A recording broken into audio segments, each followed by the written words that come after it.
गांव से नए नए शहर आए। राम बहादुर और मीना काम ढूंढ रहे थे। राम बहादुर के गांव का दोस्त हरिया उसे काम दिलवा देता है। मजदूरी का काम मिलने से राम बहादुर बहुत खुश था। इधर मीना ने सड़क के किनारे पटरी पर एक छोटा सा तंबू बनाकर उसमें अपनी गृहस्थी जमा ली थी। एक नन्ही सी बेटी कंचन, जो कि अभी बस 6 साल की थी, उसे कुछ समझ नहीं आ रहा था। नई जगह, इतनी भीड़, ये सब देखकर वो डर रही थी। मीना ने कंचन को अपनी गोद में बिठाया और कहा, बेटा डरो नहीं, हम शहर में आए हैं, यहाँ बहुत पैसा कमाएंगे, तुझे अच्छे से पढ़ाएंगे। ये सुनकर कंचन ने पूछा, माँ हमारा गांव में इतना बड़ा मकान था, उसे छोड़कर यहाँ छोटे से पन्नी के मकान में क्यों आ गए? यहाँ हमारा घर नहीं है, तो अपने गांव चलो। कंचन की बातों का मीना के पास कोई जवाब नहीं था।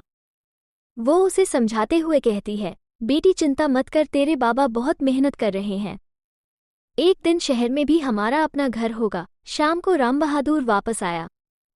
उसे जो मजदूरी से पैसे मिले थे उनसे वो खाना बनाने का सामान ले आया। मीना ने वहीं पास में चूल्हा बनाकर खाना तैयार किया। फिर तीनों खाकर अपनी छोटे से तंबू में जाकर सोने लगे। मीना ने राम बहादुर से कंचन की बात की।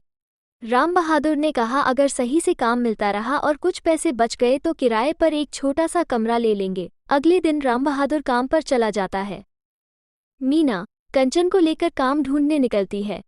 अपने तंबू को बंद करके दोनों माँ बेटी पास ही के गली में पहुंच जाती है।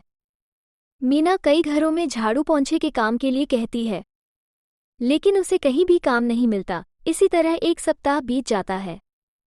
राम बहादुर की कमाई से किसी तरह एक टाइम का खाना बन जाता था। एक दिन मीना और कंचन काम ढूंढने जा रहे थे। एक दुकान के आगे कंचन रुक जाती है। वह एक सुनार की दुकान थी। वहां सामने शीशे के शोकेस में एक सुंदर सी चांदी की पायल रखी थी, जिसे देखकर कंचन रुक जाती है। कंचन कहती है, माँ ये मुझे चाहिए, ये छम छम करती पायल पहननी है। मीना उसे समझाती है, बेटा ये तो बहुत महंगी होगी, हमारे पास खाने के भी पैसे नहीं हैं, ये कहाँ से ले पाएंगे। लेकिन कंचन गुस्सा हो जाती है। वो जिद करने लगती है। मीना उसे किसी तरह समझाकर वापस ले आती है। शाम को कंचन बिना खाना खाए सो जाती है। मीना राम बहादुर को सारी बात बताती है। राम बहादुर कहता है, तू चिंता मत कर, यही पास बाजार में नकली पायल मिलती है, मैं कल ले आऊंगा, उसे क्या पता लगेगा चांदी की है या नहीं। अगले दिन राम बहादुर शाम को पायल लेकर घर आता है। कंचन बहुत खुश हो जाती है। 2 दिन बाद मीना के साथ कंचन वापस उसी दुकान के आगे से गुजरती है। वहां उसे वही चांदी की पायल दिखती है। कंचन दोनों पायल को मिलाने लगती है। उस चांदी की पायल के सामने अपनी पायल उसे फीकी नजर आती है। कंचन अपनी माँ से कहती है, माँ तुमने मुझे नकली पायल लाकर दी, असली देखो कितनी चमक रही है। मीना ने समझाया, बेटी ये पुरानी हो गई, वो नई है, इसलिए ऐसा लग रहा है। लेकिन कंचन को मीना की बात पर विश्वास नहीं होता। वो फिर से गुस्सा होकर घर आ जाती है। शाम के समय राम बहादुर घर वापस आता है। राम बहादुर कहता है, सुन, मुझे एक जगह काम मिल गया और रहने की जगह भी, साथ ही मेरे सेठ के घर में मैंने तेरे लिए भी बात कर ली है, उनके ही घर में रहेंगे और काम करेंगे। मीना कंचन के सो जाने के बाद राम बहादुर को सारी बात बताती है। राम बहादुर कहता है, चल देखते हैं, पहले ये काम तो हो जाए। अगले दिन तीनों सेठ के घर पहुंच जाते हैं।